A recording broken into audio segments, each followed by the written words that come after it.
ద్రౌపది దేవికి సీతాదేవికి క్షమాపణ చెప్పమంటున్నారు. అదే చేత్తో గరికపాటి గారికి, యాక్టర్ శివాజీ గారికి, తర్వాత హిందూ సంఘాల వాళ్ళకి క్షమాపణలు అడగమంటున్నారు.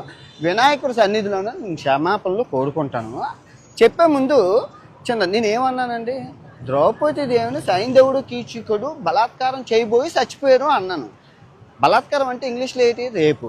తర్వాత సీతాదేవిని రావణాసురుడు ఎత్తుకెళ్ళిపోబోయి చచ్చిపోయారు అన్నాను. అంతే. ఇక్కడ చీరలు కట్టుకున్న వాళ్ళు, ఆ మగవాళ్ళు ఏది చేస్తే వాళ్ళు చచ్చిపోయారు. ఇక్కడ 60,000 రేపులు జరిగాయి. సో వీళ్ళు ఇంకా బతికి ఉండి బిర్యానీ తింటున్నారు, మీరేం చేస్తున్నారు అని అడిగి అక్కడ సందర్భం. కానీ అక్కడ అంత చెప్పే ఛాన్స్ లేదు. తప్పు జొరలేంది కాబట్టి క్షమాపణలు కోరుకుంటాను. అదే తప్పు నేను ఒప్పుకుంటున్నాను కదా.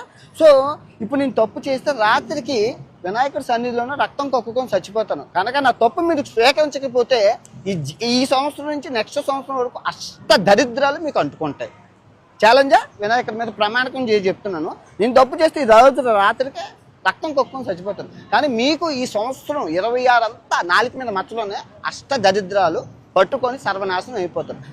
నేను చెప్తున్న తప్పుని స్వీకరించకపోతే. 2, గరికపాటి గారికి టీషర్టును జీన్ ప్యాంట్ ఆడవాళ్ళు వేసుకుంటే నచ్చదని అంటున్నారు. నేను అబ్బాయిలు వేసుకుంటున్నారు కదండి అంటే అవన్నీ నాకు తెలియదు. ఆడవాళ్ళు పద్ధతిగా ఉండాలి, చీరలు కట్టుకోవాలన్నారు. ఓకే, అది ఆయన పెద్ద ఆయన కాబట్టి నేను ఆయన్ని తిట్టలేదు. కాకపోతే కొన్ని పదాలు వారాను, దాన్ని వెనక్కి తీసుకుంటూ క్షమాపణలు కోరుకుంటున్నాను. ఇంకా శివాజీ గారిని ఆయన సామాన్లు అన్నందుకు నేను తిట్టాను, ఆయన వెనక్కి తీసుకున్నారు, నేను వెనక్కి తీసుకున్నాను. Problem solve. ఓకే, మీరు ఎక్కడితో వదిలేస్తే బాగుంటుంది, లేదు అంటే మీ ఇష్టం.